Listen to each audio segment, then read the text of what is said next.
So what is human trafficking? There are two types. There's sex trafficking and labor trafficking. And sex trafficking is a commercial sex act induced by force, fraud, or coercion, or in which the person performing the act is under the age of 18. Because even though the age of consent in Pennsylvania is 16, a 16-year-old cannot consent to selling sex, basically. The most common place to find victims of sex trafficking is in massage parlors and spas, actually. You'll see that data in a little bit, but you'll also see people selling it on the streets. Then labor trafficking is using force, fraud, or coercion to recruit, harbor, transport, obtain, or employ a person for labor or services in involuntary servitude, peonage, debt bondage, or slavery. So debt bondage involves individuals working to no end to pay off a debt that's owed to their trafficker. So the trafficker does something for them and then they say, oh, well, you have to pay me back by doing this work. And they're never actually compensated for the work that they're doing.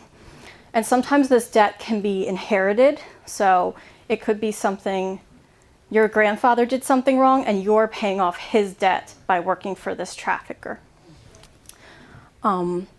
And you can find these people in domestic situations, working as nannies or maids, sweatshop factories, janitorial jobs, construction sites, farm work, and restaurants. And actually in Adams County, where I'm working, it's just west of here if you're not familiar with the area.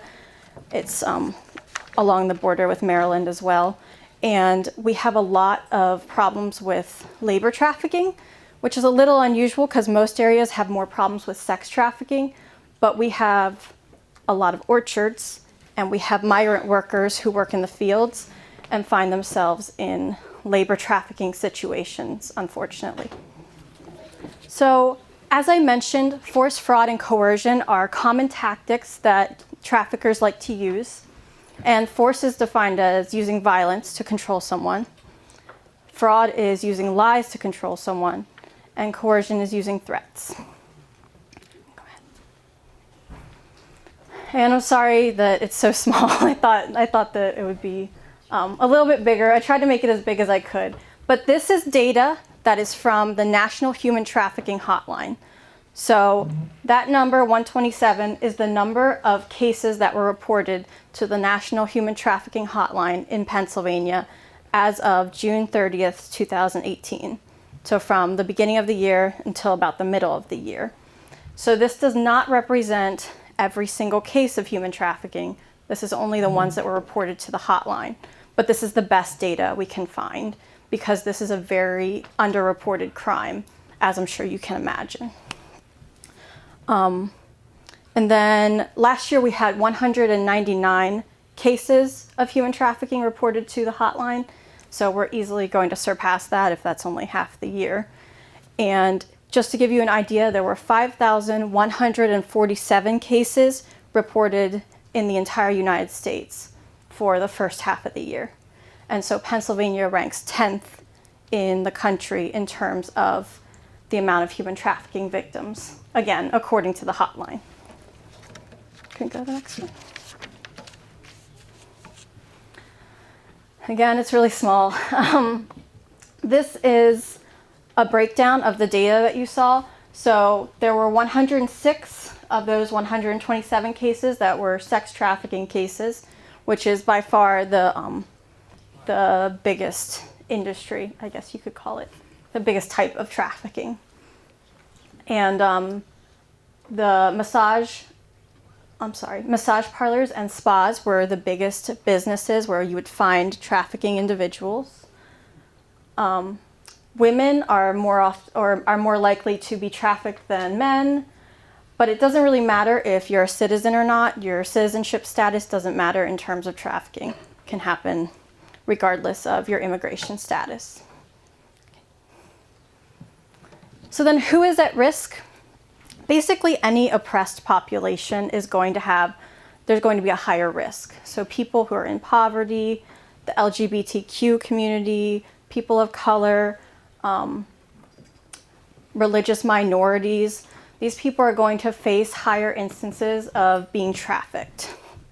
But just so you know, anybody can be trafficked. It doesn't matter your socioeconomic status doesn't matter, and the color of your skin doesn't matter, but there are groups that are more likely to be trafficked.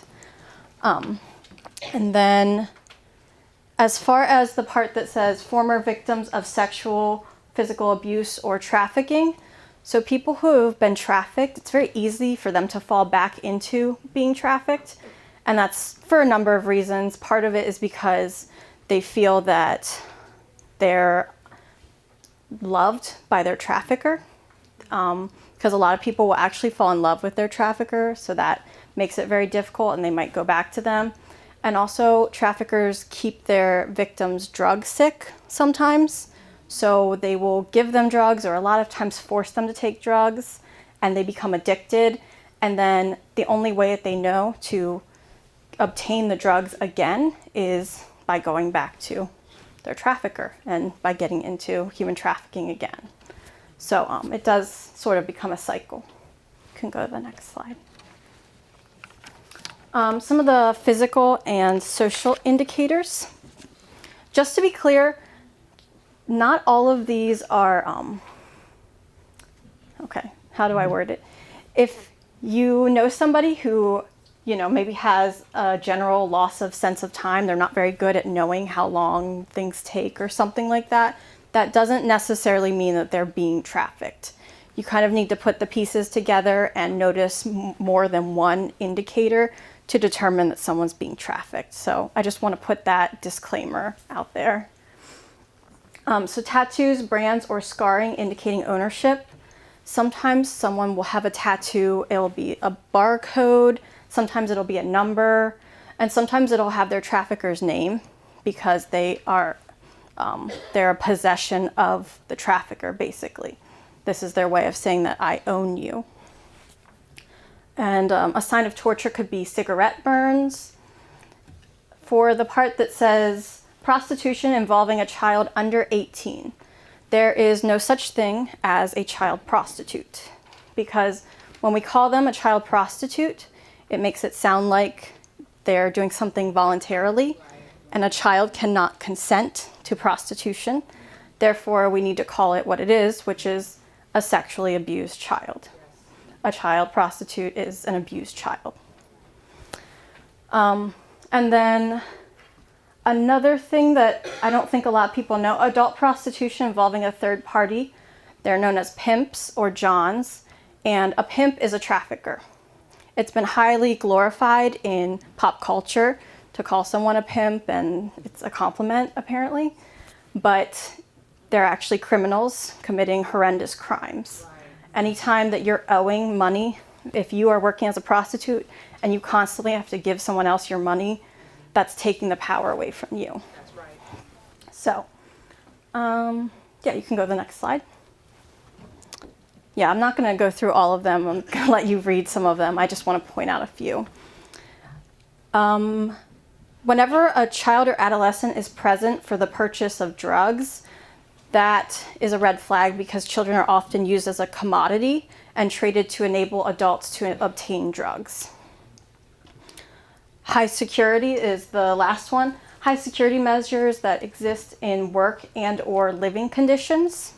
So if you see opaque or boarded up windows, bars on the windows, barbed wire, security cameras, anything that's not typical in your everyday living or working situation, that's a red flag. That's something that you would want to look out for. Okay, go to the next one. And obviously these people are going to have poor mental health or abnormal behavior. They're going to experience a lack of control. So for the part that says, I wish I had a laser, the person is not in control of their own identification documents. This could be the trafficker taking away their passport, their license, their green card, or whatever residency card they may have. And this makes it so that if the trafficked individual does happen to break away from their trafficker, they have no way to prove who they are. They don't have their identification. So even if they do get away from them, they can't get another job. and basically they're held hostage in this working situation. That's more in labor trafficking cases, and that's actually something that happens in our to our migrant field workers in Adams County. And then for the part about the person is not allowed to speak for themselves, you can also find issues with a trafficker interpreting for their victim. They might serve as the interpreter, but you can basically guarantee that a trafficker who's interpreting for their victim is not going to accurately be interpreting everything the way they should be. So it's always good. I always tell healthcare professionals, you should always have a third-party interpreter for your patients so that all the information is getting through to the victim. You can go on to the next one. So in Pennsylvania is a big transportation hub when it comes to trafficking, and that's because we have a lot of major highways, a lot of roads that make it easy to transport victims. So I-95, I-80, and I-76 are all the biggest highways which are used to transport victims, sometimes throughout the state, but sometimes to other states as well, into and out of Pennsylvania. Go ahead. Oops. And then in York County, I couldn't get exact statistics on the instances of trafficking, unfortunately, but I do know you have a little bit of Route 15 and you have a little bit of I-76 that goes through York County, and as well as I-83, which is a major highway here. And those are going to be the main routes that are used for traffickers to transport victims. And that's a big problem here in York County. Can move on to the next slide. Path 15. So I saw that Jennifer actually has some brochures on this, and I have some as well if you want to learn more. But this is a local group that does grant funding for human trafficking work, and it's through the YWCA of Greater Harrisburg. And what it is it's a series of organizations that lie along Route 15, more or less, and we all get together and we work collaboratively to talk about best practices for human trafficking work. And the reason why it's 15 is for Route 15. And we chose Route 15 because it goes right through the middle of the state and it covers the entire length of the state from New York to Maryland. So it's very common that people will be trafficked throughout Route 15. And, oh, I'm sorry. No, it's all right. I forgot one thing. I was just going to say that for domestic violence and sexual assault, we have a state coalition. So that makes it a lot easier to do advocacy work whenever there are state coalitions. But for human trafficking, there's some work at the national level, but there isn't one major group in the national government that does human trafficking. It's kind of dispersed throughout different departments. So that makes it a little bit harder whenever we're talking about raw data as well. You can move on. Thank you. So one of the important parts is what can you do about this? Because I'm sure nobody wants to acknowledge that human trafficking is happening in their own backyard, but I guarantee even if you're not from Pennsylvania, I guarantee it's happening in every single county in the United States. Like I said, we don't have a lot of data, but we do have at least one person from every county who's been trafficked. And so if you see an instance of trafficking happening, or if you suspect that it's happening, it's very important that you do not intervene, because you could escalate the situation, but you could also put yourself in danger, and there's no reason to do that. You can advocate without putting yourself in danger. So I recommend that you call the National Human Trafficking Hotline. You'll notice that the number is weird. It's on purpose because it's easier to remember with the chunking as a mnemonic device. And then use the community resources. Jennifer referenced the YWCA here in York. They do the same thing that my organization, Survivors, does. So yeah, we can educate any community group that you have. any group. You can give them our pamphlets, you can give people our hotline cards, get the information out there. You're educating yourself and others. Join a human trafficking task force. There's one here in York County, there's one in Adams County as well. I'm sure there's one in almost every county. Communicate to your local elected officials. Speak out if you hear people saying things that are wrong about human trafficking or spreading misinformation. Don't support traffickers. If you know of a place that's been investigated, like a restaurant or a shop, some kind of business, don't patronize that place. Or if you suspect that human trafficking is happening, don't go there, and encourage other people not to go there. And buying fair trade is really important as well. This kind of helps a little bit more outside of the US, but it's still really important because fair trade helps to give people fair wages for what they're making for us. It kind of stops the sweatshop industries that give people jobs but don't pay them very well. This encourages the fair trade of items, basically, just like what it sounds like. I also recommend slaveryfootprint.org.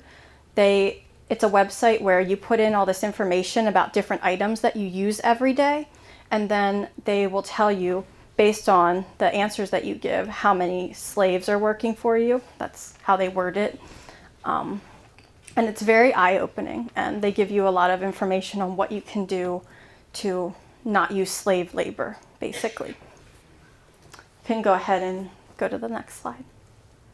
These are just some resources that you can use, some that I've used in the presentation and some that you can reference as well. Like I said, there are a couple different departments within the national government, such as the Department of Homeland Security, Health and Human Services, and the Department of State. All of them do work to combat human trafficking. And then you can go to the next one. And yeah, that's all of my information. I have my information up there. Like I said, please feel free to contact me about anything. If you want more information, any questions. I know I went through it fast, like I said, so please ask me any questions after this. I'd be happy to talk with you. And then there's our hotline number if you or someone you know needs help, as well as YWCA York and the National Human Trafficking Hotline. And thank you so much, everyone. Thank you, Sarah.